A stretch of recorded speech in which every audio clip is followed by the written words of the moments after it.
The Duke of Allister considered his new wife, the former Miss Eleanor Vance, to be a masterpiece of social engineering. She was the product of a sound lineage, possessed of a quiet and placid beauty that did not invite tiresome speculation, and she managed his household with the silent, frictionless competence of a well-oiled clock. He had acquired her, as he had acquired his last pair of matched bays, for her suitability to purpose. The purpose of a duchess, in his estimation, was to be a serene and decorative anchor in the turbulent waters of his political life, and in this, Eleanor was proving to be an unmitigated success. He sat in his study, the vast mahogany desk a continent of polished wood between him and the demands of the world. Papers were stacked in neat, militant towers. A letter from the Prime Minister lay open, its spidery script urging caution regarding the upcoming Corn Laws debate. Arthur, Duke of Allister, did not feel cautious.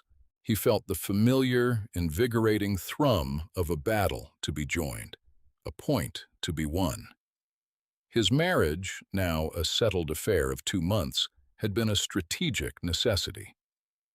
Eleanor's uncle, the Earl of Croft, held a block of influential votes in the Lords, votes Allister required to buttress his own position. The arrangement had been negotiated with the cool detachment of a treaty. Lands were discussed, settlements were drawn up, and Eleanor was delivered to him, a quiet signatory to a contract she had no hand in drafting. He found her presence in his life to be restful. She was a watercolor in a house of bold oils. She moved through the grand, echoing rooms of Allister House like a phantom of propriety, her voice a low murmur, her smile a gentle, unrevealing curve. She was there, and she was not there. She was present, and she was absent. This was, he concluded, the ideal state for a wife. He dipped his pen in the inkwell, the scratching nib the only sound in the cavernous room.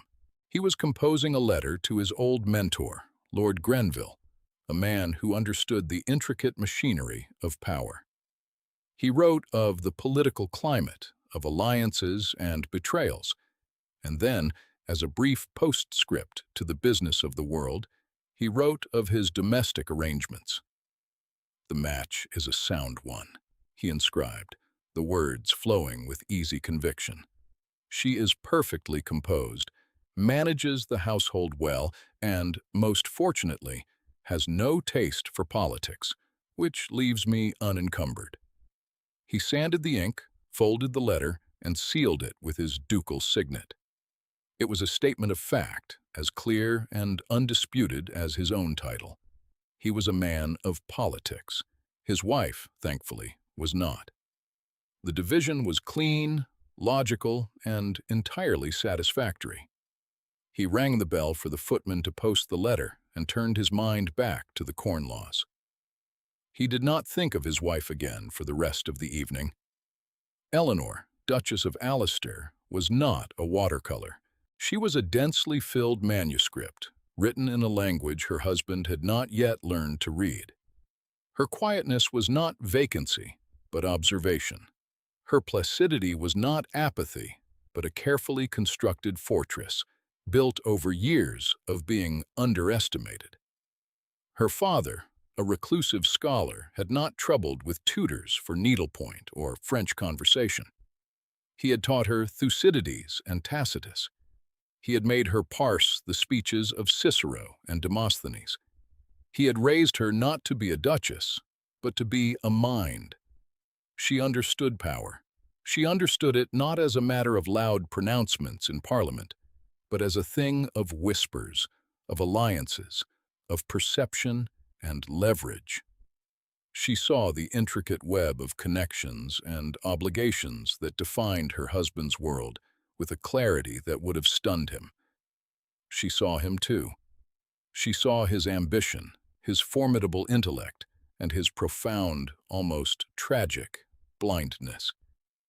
He looked at her and saw a reflection of his own requirements.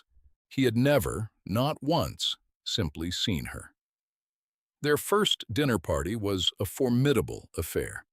The dining room at Allister House was a theater of state, all gilded cornices and stern-faced ancestors captured in oil. The air was thick with the scent of beeswax and the low, rumbling thunder of political discourse. The talk was of trade deficits and foreign entanglements. Eleanor, seated at the far end of the long table from her husband, was a perfect portrait of ducal serenity. She listened. Lord Ashworth, a bluff, beef-faced man, was holding forth on the French question. "Appeasement is the only logical course," he boomed, sloshing his claret. "To provoke them now would be to repeat the mistakes of the Peloponnesian War. A fool's errand." Alistair inclined his head, a gesture of non-committal politeness. "An interesting parallel, my lord." From the end of the table, a quiet voice emerged, clear as a silver bell. But was it not Pericles' refusal to concede on the Megarian decree, a seemingly minor trade issue, that solidified Athenian resolve? Eleanor asked, her gaze directed not at anyone in particular, but at the flickering candle flame before her. One could argue that his firmness, his refusal to be seen as weak, was what preserved the alliance, at least for a time. The table fell silent. It was a silence of profound, collective shock. It was as if one of the porcelain figurines on the mantelpiece had offered a nuanced geopolitical analysis. Alistair stared down the length of the table at his wife. He felt a strange, jarring sensation, a momentary disruption of his perfectly ordered world. He saw the surprise on the faces of his guests, the way they were looking at Eleanor as if for the first time. He recovered quickly. "A point well remembered from your studies, my dear," he said, his tone one of gentle, paternalistic indulgence.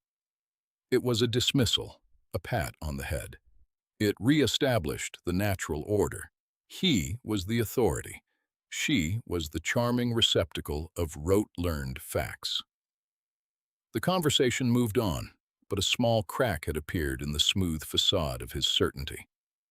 A few days later, he entered his private library, a sanctuary of controlled chaos that only he and his secretary, Mr. Hobbs, were permitted to disturb. It was his mind given physical form, books stacked on chairs, maps unfurled across tables, notes tucked into volumes like frantic bookmarks. It was different. The chaos was gone. The room was not merely tidy, it was logical.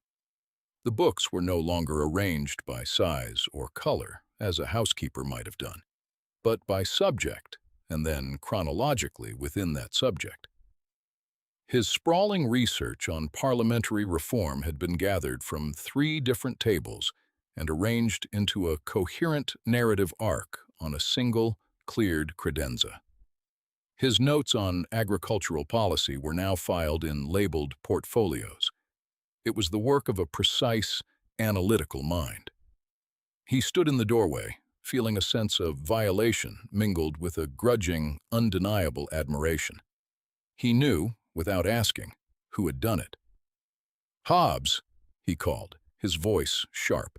The secretary, a man as dry and quiet as old parchment, appeared at his elbow. "Your Grace?" "Who did this?"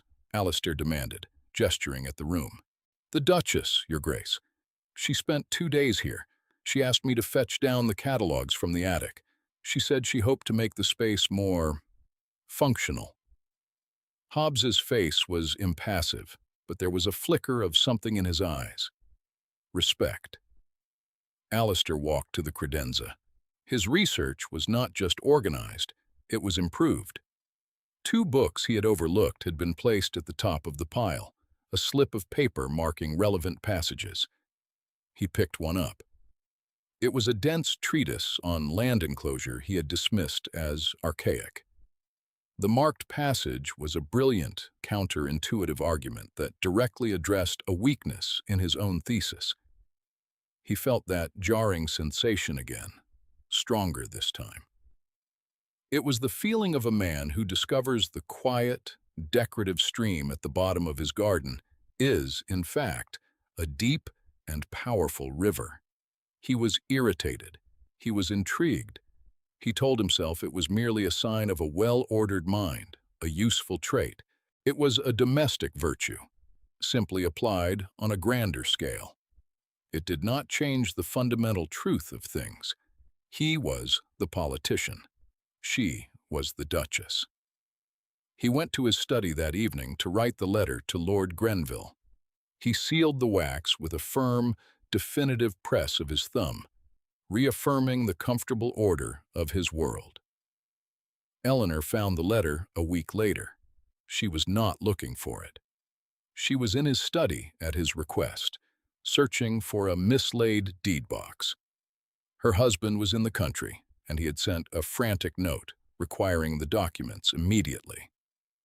She moved through his domain with her usual quiet efficiency. The study was a reflection of him, imposing, organized on the surface, but with a current of restless energy just beneath. She checked the drawers of his desk, her fingers moving past stacks of correspondence. A name caught her eye. Lord Grenville. She knew the name, of course.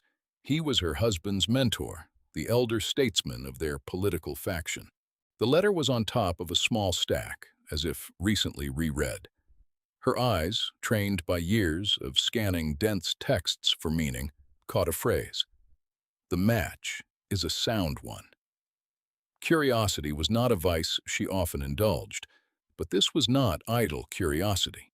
It was a matter of survival. To understand her position in this house, in this life, was to understand him. She slid the single sheet from its place.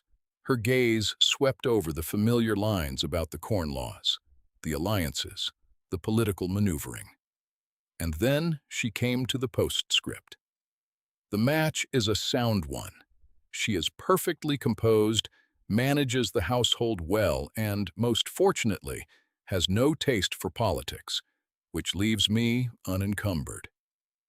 The words did not strike her like a blow. They landed with the cold, silent precision of a surgeon's knife, excising a part of her she had not realized was still vulnerable. It was not the assessment of her character that wounded her. She was used to being seen as merely composed. It was the word, fortunately. Her mind, the part of her she considered her truest self, was not just overlooked. It was a liability he was relieved she did not possess. He saw her intellect as an encumbrance. Her greatest asset, in his eyes, was a lack. She stood there for a long moment, the letter in her hand, the quiet ticking of the mantel clock measuring out a new reality. There was no surge of anger, no welling of tears. Instead, a profound and chilling clarity settled upon her. She had been operating under a misapprehension. She had believed that, in time, he might come to see her. She had made small offerings, the comment at dinner, the reorganization of his library, as quiet tests, invitations to look closer. He had failed them all. Very carefully, she refolded the letter along its original creases. She slid it back into the exact position she had found it in.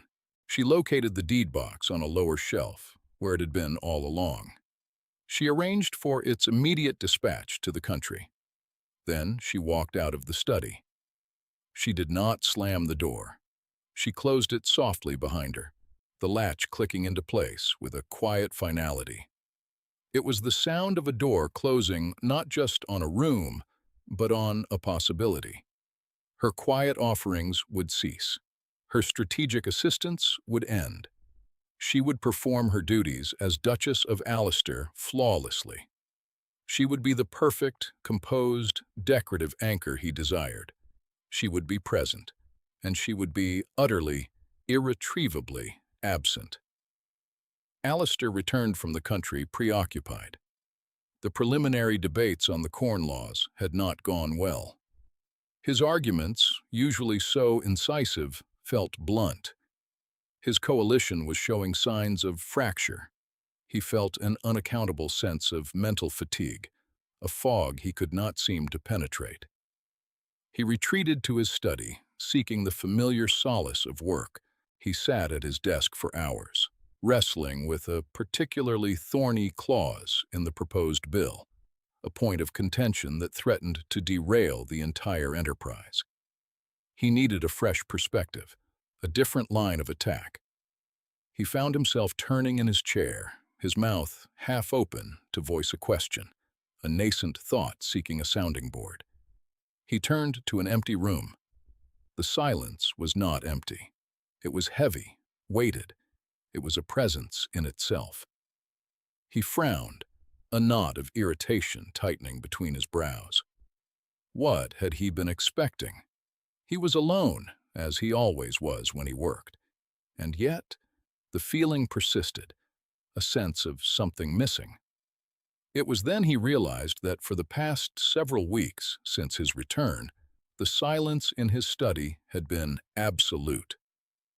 Before, there had been a subtle counterpoint to his own focused stillness, the faint rustle of a page turning in the adjoining morning room, where Eleanor often sat to read, the distant, soft notes of the pianoforte from the music room, the quiet, almost imperceptible sounds of her life moving in a gentle orbit around his own.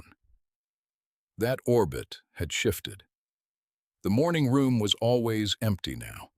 The pianoforte was silent. Her presence had receded to the far corners of the house.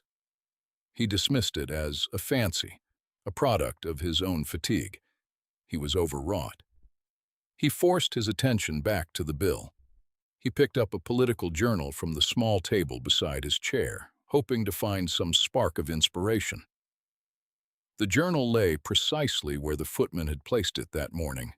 The pages were crisp, unopened. He realized, with another flicker of unease, that this was now the norm. Previously, he would find the journals he left out had been subtly disturbed, a page corner turned down, a faint crease indicating they had been read. Now, they were untouched. He was a man who dealt in facts, in evidence. He began, unconsciously, to collect it. At dinner that night with two of his political allies, the conversation was vigorous, the debate sharp. Eleanor presided over the table with graceful, smiling perfection. She ensured glasses were filled, that the conversation flowed smoothly between the guests, that the machinery of hospitality ran without a single hitch. But she herself was a ghost at the feast. She did not speak a word unless spoken to, and her replies were brief, polite, and utterly devoid of opinion. She was a beautiful automaton of social grace. "Your Duchess is a paragon of discretion," Sir Robert Peel remarked to him later over brandy. "A true asset. Allows a man to speak his mind without fear of feminine interference." Alistair accepted the compliment, but it landed strangely. He remembered the dinner party weeks ago, the quiet, clear voice citing Pericles. He remembered the shock, the recalibration. That voice was gone. That mind was sealed. He was being foolish. He was projecting his own anxieties onto her. She was behaving exactly as he had always wished a wife to behave. He should be pleased. He was not pleased. He was unsettled. He felt as though he were living in a house where one of the paintings had been replaced by a flawless but soulless copy. The next day, Mr. Hobbs entered the study to take dictation. Alistair was pacing, his frustration mounting. "It's Warrington," he snapped, running a hand through his hair. "He's attacking the bill on historical precedent, arguing it will lead to the kind of agrarian unrest we saw in the last century. His arguments are flimsy, but they are effective. They prey on fear. Hobbs stood patiently, pen poised. Indeed, Your Grace, Lord Warrington has always favored rhetoric over substance. I need a counter-argument, Alistair muttered, more to himself than to his secretary. Something that reframes the debate, that shows his historical parallels to be the nonsense they are. Hobbs cleared his throat, a dry, rustling sound. If I may be so bold, Your Grace, the Duchess has a remarkable grasp of Thucydides. Her cataloging of your historical collection was most impressive. She drew my attention to several passages on the subject of populist rhetoric and economic anxiety. Alistair stopped pacing. He stared at his secretary. The Duchess? What has Thucydides to do with the Corn Laws? He asked dismissively, though the name sparked a memory of the dinner party. Perhaps nothing, Your Grace, Hobbs said, his expression unreadable. And yet, the patterns of history often repeat. The dynamics of fear, the manipulation of a populace for political gain. These things are timeless. The Duchess appeared to have a particular interest in the subject. The seed was planted. Alistair waved a hand, dismissing Hobbs, but the words lingered in the air. The Duchess has a remarkable grasp of Thucydides. He remembered her comment on the Megarian decree. He remembered the book on land enclosure she had marked for him. A series of small, disconnected observations began to coalesce, forming a picture he did not yet understand, but could no longer ignore. He was losing the debate. Warrington was in the ascendant, his speeches growing bolder, his attacks more personal. Alistair felt slow, clumsy, his own intellectual prowess failing him when he needed it most. He was working late into the night, every night, fueled by brandy and a growing sense of desperation. The house was silent around him, a vast, sleeping mausoleum. He stormed into his study one night after a particularly bruising session in the Lords and swept a stack of papers from his desk in a rare show of temper. They scattered across the Aubusson carpet like fallen leaves. He slumped into his chair, the fight gone out of him. He felt hollowed out, defeated. His gaze fell on the small, rosewood letterbox on the corner of his desk, the one where he kept certain important, but not current, correspondence. He did not know why he reached for it. Perhaps it was a desire to connect with a time when he had felt more certain, more in command of his world. His fingers brushed against a familiar, thick vellum. He drew it out. It was his letter to Lord Grenville, written 2 months ago. He unfolded it, his eyes scanning the lines he had written with such unthinking arrogance. He read about his own political certainties, his confidence. And then he reached the postscript. Most fortunately, has no taste for politics, which leaves me unencumbered. He stared at the words. Fortunately. He remembered the date he had written the letter. It was the evening of the day he had discovered his library so brilliantly, so logically, reorganized. It was the day after she had made that startlingly astute comment about Pericles. It was the day before the music stopped, the day before the journals went unread, the day before she had retreated behind a flawless mask of polite indifference. The pieces did not just fall into place, they slammed together with the force of a physical blow. He saw it all. He saw her quiet intelligence, not as a domestic virtue, but as a formidable intellect he had been too blind, too arrogant to recognize. He saw her offerings, her insights, her assistance, not as idle pastimes, but as genuine attempts to connect, to partner with him. And he saw his own casual, brutal dismissal of it all. He had not just insulted her, he had rejected the very essence of her. He had told her that her mind was an inconvenience, and she, with the quiet, devastating precision he was only now beginning to appreciate, had simply agreed with him. She had removed the encumbrance. She had withdrawn her mind from his life entirely. The silence he had been sensing for weeks was not an absence of sound. It was the absence of her. He felt a wave of self-loathing so intense it made him physically sick. He was a fool, a blind, arrogant fool. He had held a diamond in his hand and, complaining of its sharp edges, had tossed it away. He looked at the letter, at his own neat, confident script. It was not a statement of fact. It was the single greatest political miscalculation of his entire life. He stood up, the letter clutched in his hand. He had to find her. He did not know what he would say, what could possibly be said. But the silence could not continue. He did not find her in the drawing room or the morning room. Her bedchamber was empty.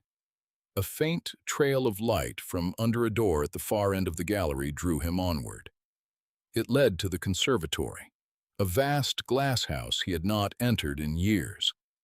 It had been his mother's province, and since her death, had fallen into a state of genteel neglect.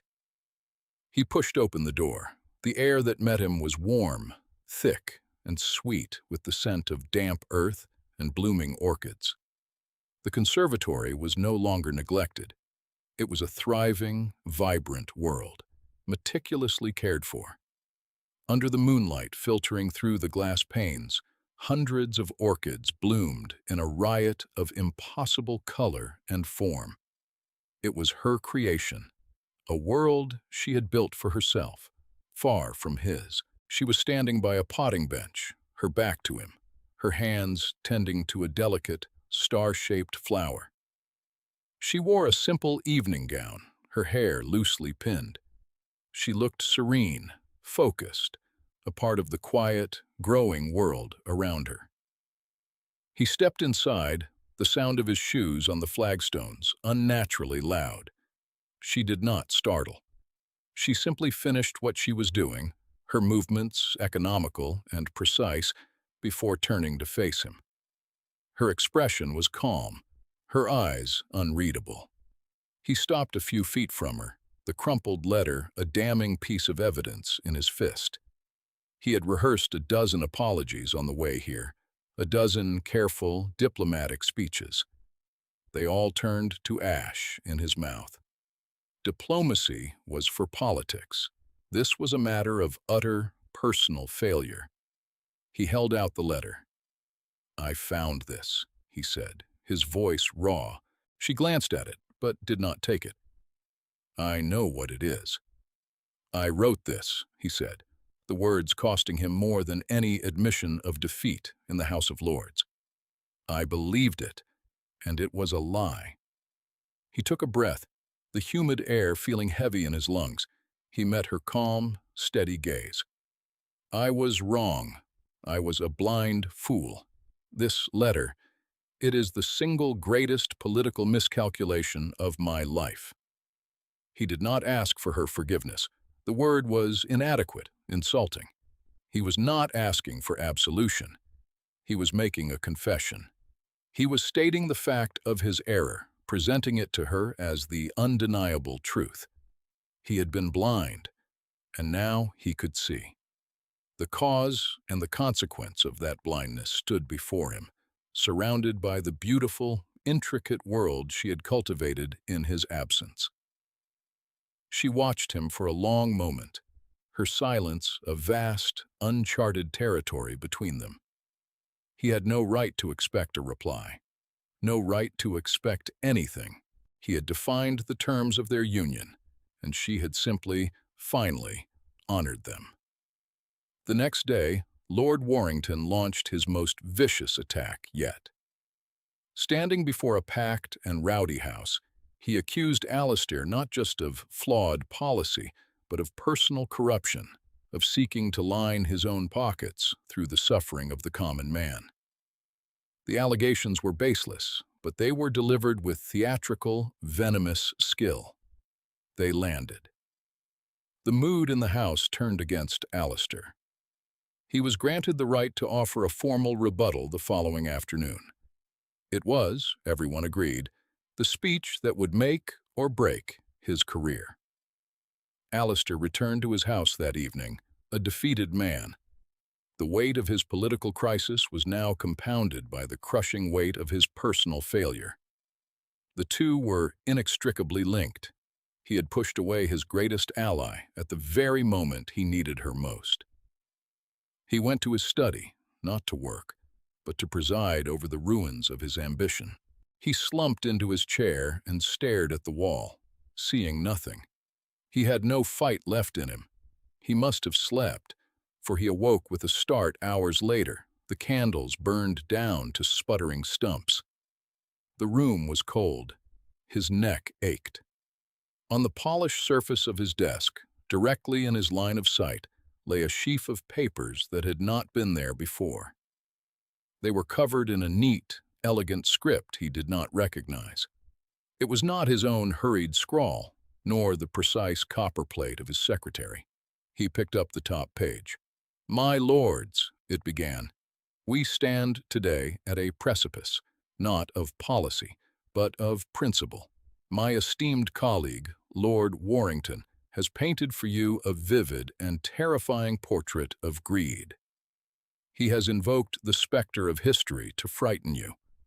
I ask you now to look not at the ghosts he has conjured, but at the facts he has so carefully ignored." Alistair read on, his weariness forgotten, his heart beginning to pound with a slow, powerful rhythm. It was a speech. It was more than a speech. It was a masterpiece of rhetoric. It did not simply refute Warrington's accusations, it dismantled them, piece by logical piece. It reframed the entire debate, lifting it from the gutter of personal insult to the high ground of national interest. It used Warrington's own histrionic words, turning them back on him with devastating, surgical precision. It was brilliant. It was incisive. It was unanswerable. And he knew, with a certainty that went beyond handwriting, beyond reason, who had written it. It was the mind that had reorganized his library, the mind that had cited Thucydides. It was the mind he had declared an encumbrance. He delivered the speech the next afternoon. He did not read it, he inhabited it. The words felt as if they were his own, forged in the fire of his own conviction, yet honed by a clarity he had never possessed. A hush fell over the house. When he finished, there was a moment of stunned silence, and then a roar of approval that shook the very rafters. His career was not just saved, it was revitalized. He had not just won the debate, he had redefined it. He returned home not with the strut of a victor, but with the measured step of a supplicant. He did not feel triumphant. He felt humbled. He felt indebted. He found her again in the conservatory. She was pruning a jasmine vine, the late afternoon sun casting long shadows through the glass. She did not turn as he approached. He did not thank her for the speech. "Thank you" was a phrase for small courtesies, for a past salt cellar. This was something else entirely. He stood before her and said the only thing that mattered. "I do not wish for you to be my secret strategist. I wish for you to be my partner in all things, publicly." This was the new term, not for her to be used, but for her to be seen, for her mind to be acknowledged not as a hidden tool, but as a public, celebrated asset. He was offering not just an apology, but a new contract, a complete renegotiation of their entire existence. She finally turned from her vine. She looked at him, her eyes searching his. She was measuring his sincerity, weighing the substance of his change. He did not flinch from her scrutiny. He let her see everything, his shame, his regret, his dawning, desperate hope. "The first thing we must do," she said, her voice calm and businesslike, "is draft a comprehensive counter-proposal to the amended bill. Warrington's faction will try to attach riders. We must be 3 steps ahead of them." It was not a capitulation. It was an acceptance of the partnership he had offered. And so their rebuilding began. It was not a sudden, romantic transformation. It was a slow, deliberate process, built day by day, debate by debate. He brought Mr. Hobbs into their confidence, and the Duke's study became a true council room. The 3 of them would work late into the night, Eleanor's quiet, insightful questions often cutting through hours of fruitless male debate to expose the heart of the matter. Alistair learned to listen. He learned to value her perspective not as an echo of his own, but as a vital, challenging counterpoint. He began to consult her on everything, from the phrasing of a letter to the grand strategy of a legislative session. He found her not just to be his intellectual equal, but in many ways, his superior. Her understanding of human motivation was deeper, her long-term vision clearer. He took to bringing her with him to political dinners, not as a decorative hostess, but as a participant. At first, his colleagues were bemused. Then, they were impressed. They learned, as he had learned, that the quiet Duchess possessed a mind like a finely honed rapier. Her reputation grew in whispers, a source of speculation and respect. Alistair's secret weapon, they called her. He hated the phrase. She was not a weapon. She was his partner. He made a point of publicly deferring to her knowledge. "An interesting point, Minister. But my wife recently drew my attention to a precedent from Walpole's era that suggests a different outcome." He did it deliberately, consistently, until it was no longer a surprise, but an accepted fact. The Duchess of Alistair was a political force. A year passed. The Corn Laws were passed, in a modified, more compassionate form that bore the distinct imprint of Eleanor's thinking. Lord Warrington's influence had withered, his blustering rhetoric revealed as hollow in the face of their substantive, well-reasoned policies. One evening, Alistair and Eleanor were in the study, papers spread across the desk between them, the comfortable silence of 2 minds working in unison filling the room. They were debating a minor point in a new trade agreement, a friendly, intellectual sparring that had become the background music of their marriage. "If you concede that point on tariffs," she argued, tapping a paragraph with her finger, "you give them the leverage they need to challenge the shipping clauses in the spring." "You see 3 moves ahead," he said, looking at her not just with admiration, but with a deep, abiding love that had grown quietly in the space where his arrogance used to be. "I only ever saw the next one." "That's because you were always looking for a battle," she replied with a small smile. "I was looking for a way to ensure there would be peace afterward." A visiting French diplomat, a man known for his own political acuity, attended a dinner at Alistair House. He spent a great deal of the evening in conversation with Eleanor. Later, as the ladies withdrew, he turned to Alistair. "Your Grace," the diplomat said, his eyes alight with genuine respect. "Your Duchess has a formidable mind for politics." Alistair looked across the room to where Eleanor was speaking with the Prime Minister's wife. He felt a swell of pride so profound it was almost painful. He turned back to the diplomat, a real, unforced smile touching his lips. "Yes," he said, the word full of a truth he now understood in his very bones. "It is my greatest advantage." Later that night, they walked in the garden under a sky littered with stars. The air was cool and smelled of night-blooming stock. It was a world away from the heat and noise of Parliament. He took her hand, his fingers lacing through hers. "I sometimes think of that first year," he said quietly, "of my blindness." "You were a product of your world, Arthur," she replied, her voice gentle. "A world that teaches men to see women as ornaments." "It is a poor craftsman who blames his tools," he countered. "I had eyes, but I did not see. I had ears, but I did not listen. I had a mind, but I did not understand." He stopped walking and turned to face her in the moonlight. He cupped her face in his hands. "Learning to see you, Eleanor, was the most important education of my life. I had to become worthy of being seen by you in return." She leaned into his touch, her long-held fortress of self-protection finally, completely dismantled. He had not just acknowledged her mind.